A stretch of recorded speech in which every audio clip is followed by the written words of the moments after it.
ભરૂચ જિલ્લામાં બાળકોના શિક્ષણ મામલે થયેલા સર્વેમાં ચોંકાવનારા આંકડા બહાર આવ્યા છે. પાછલા કેટલાક વર્ષોમાં જિલ્લામાં 16,000 બાળકોએ શિક્ષણ છોડ્યું હોવાનું સર્વેમાં બહાર આવતા શિક્ષણ વિભાગે હવે તેમને પરત સ્કૂલમાં લાવવા માટે પ્રયાસો શરૂ કર્યા છે.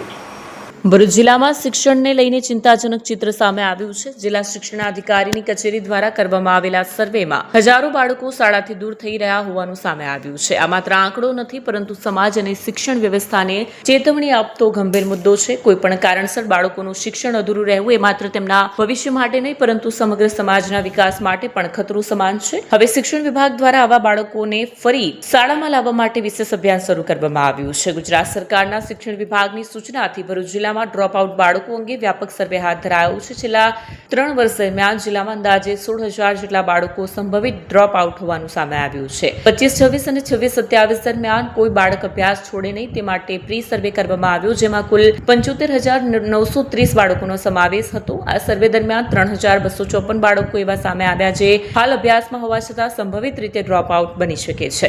સૌથી વધુ ચિંતાજનક બાબત એ છે કે જિલ્લામાં આશરે 6,000 બાળકો અથવા તેમના વાલીઓએ ભણતર પ્રત્યે ઇનકાર દર્શાવ્યો છે. બાળકોમાં શિક્ષણ પ્રત્યે રસનો અભાવ, આર્થિક પરિસ્થિતિ, પરિવારની જવાબદારીઓ અને સામાજિક પરિબળ જેવા કારણો આ પાછળ જવાબદાર માનવામાં આવી રહ્યા છે. આ પરિસ્થિતિને ધ્યાનમાં રાખીને જિલ્લા શિક્ષણાધિકારી સ્વાતિબા રાહુલ દ્વારા દરેક તાલુકામાં અલગ અલગ ટીમો બનાવી બાળકોને તેમના વાલીઓ સુધી પહોંચવાનો પ્રયાસ કરવામાં આવી રહ્યો છે, જેથી આવા બાળકો ફરી શાળામાં જોડાઈ શકે અને શિક્ષણથી વંચિત ન રહે. જિલ્લા શિક્ષણાધિકારીએ સેવાભાવી સંસ્થાઓ, સામાજિક આગેવાનો અને સમાજના દરેક વર્ગને પણ અપીલ કરી છે કે બાળકોના ભવિષ્ય માટે આગળ આવી શિક્ષણ અભિયાનને સફળ બનાવે.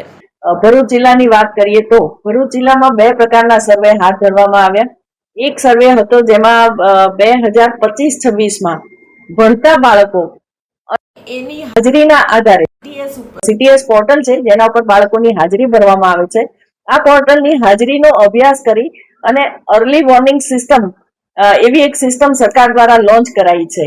આ સિસ્ટમ દ્વારા જે બાળકો ડ્રોપઆઉટ થવાનું રિસ્ક હોય એવા બાળકોને આઈડેન્ટિફાઈ કરવામાં આવે છે. તો એવા ડ્રોપઆઉટના રિસ્ક વાળા બાળકોને આઈડેન્ટિફાઈ કરવામાં આવ્યા. પ્રી સર્વેમાં એ તમામ બાળકોની મુલાકાત કરવામાં આવી અને એ સર્વે પૂરો થયો છે. 2025-26ના આંકડા જોઈએ તો ટોટલ ભરૂચની અંદર 75,930 બાળકોનો સર્વે પૂર્ણ કરવામાં આવે છે. આમાં પહેલા ધોરણથી માંડીને 10મા ધોરણ સુધીના બાળકોનો આપણે સમાવેશ કર્યો છે. 2025-26માં જે બાળકો ભણે છે એ બાળકોનો સર્વે પૂર્ણ કરવામાં આવ્યો છે, જેમાં લગભગ 3,254 બાળકો અમને એવા જણાયા જે ડ્રોપઆઉટનું રિસ્ક ધરાવે છે. મતલબ કે શક્યતા છે કે એ લોકો શાળા છોડી દેશે, જેમાં મોટા ભાગના ધોરણ 10ની પરીક્ષા આપીને ફેલ થયેલા બાળકો છે. એની સાથે સરકારશ્રી તરફથી છેલ્લા 3 વર્ષમાં ડ્રોપઆઉટ થયેલા બાળકોને પણ સ્ટ્રીમલાઇન કરવા માટેની એક ઝુંબેશ હાથ ધરવામાં આવી.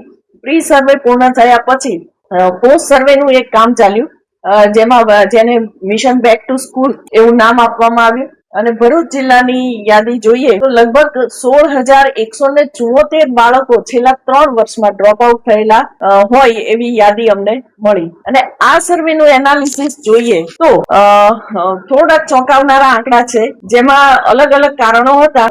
માઇગ્રેટેડ બાળકો 2,239 છે. ઓલરેડી ક્યાંક ITIમાં કે ડિપ્લોમામાં જતા હોય એવા બાળકો 4,103 છે.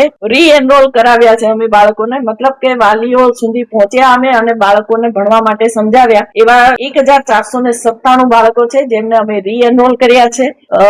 અને સૌથી ચિંતાજનક જે આંકડો મને મળ્યો છે, રિફ્યુઝડ, મતલબ કે બાળકે અથવા વાલીએ ભણવાનો કે ભણાવવાનો ઇનકાર કર્યો હોય એવા 6,570 બાળકો છે. 549 બાળકો એવા છે જે અનટ્રેક છે, મતલબ કે LC લઈ ગયા છે અને હવે એમનું અહીંયા ક્યાંય કોઈ સ્કૂલની અંદર ક્યાંય નામો નિશાન નથી. બાળકો ક્યાં છે કોઈ અતોપતો નથી, એમના ફોન નંબરથી એમનો કોન્ટેક્ટ શક્ય નથી. એવા 549 બાળકો છે. આ 6,570 બાળકોને આપણે બેક ટુ સ્કૂલ કરવાના. આ બાળકો ઇનકાર કરી રહ્યા છે.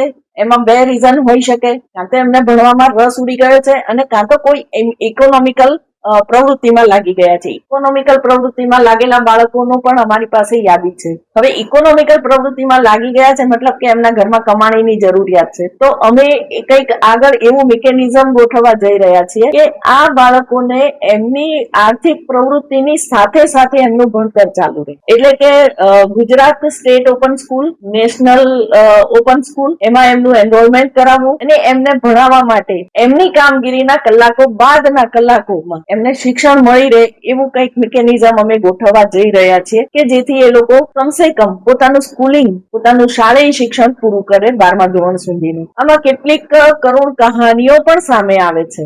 જેમ કે હમણાં નેત્રંગમાં અમારો એક સર્વે ચાલતો હતો તે દરમિયાન એક દીકરી અમને એવી મળી કે દીકરીની મમ્મીએ બીજા મેરેજ કરી લીધા છે, દીકરીના ફાધર દારૂડિયા છે ને ક્યાંક ફર્યા કરે છે, ઘરે કદી આવતા જ નથી અને દીકરી એના દાદા દાદી સાથે રહે છે, એને આર્થિક તકલીફ છે. તો આવા બાળકોને થોડીક આર્થિક મદદ થાય તો એ બાળકો પણ આગળ પોતાનું ભણતર પૂરું કરી શકે તેમ છે. એ બાળકીને તો અમે ફરીથી પાછી સ્કૂલમાં લઈ આવ્યા છે, પણ આવી ઘણી દીકરીઓ, ઘણા દીકરાઓ આપણી મદદની, આપણા લંબાવેલા હાથની રાહ જોઈ રહ્યા છે.